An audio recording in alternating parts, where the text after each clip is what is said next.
This is a V-mount battery adapter plate. I was sent this to review for free. If you wanted to purchase it, it would cost you about $30. They haven't paid me for my review. My opinions remain my own.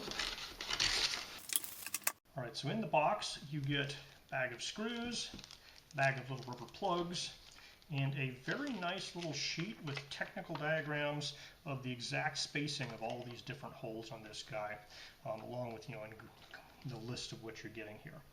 So this guy here is a plate that will work with V-mount V-lock batteries, and it has a D-tab on the side, and it also has bare cables that you can wire into whatever equipment you have. So if you have a V-mount battery, it fits onto the plate, locks down like that. It won't move anywhere until you push this button, and then you can pull it back off again. So basically, if you need to mount a V-mount battery on a piece of equipment that doesn't have a V-lock mount, this guy mounts it for you. If it uses a D-tap, you can just plug right into there.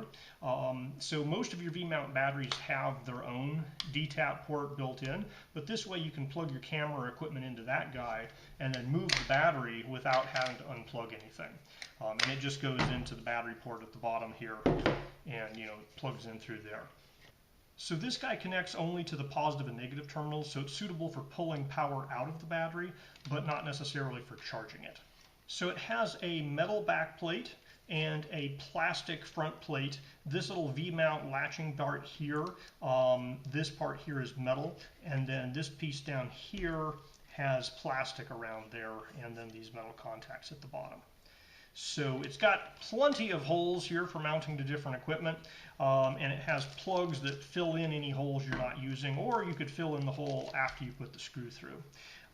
So if you need to mount and latch a V-mount battery, this guy has your back.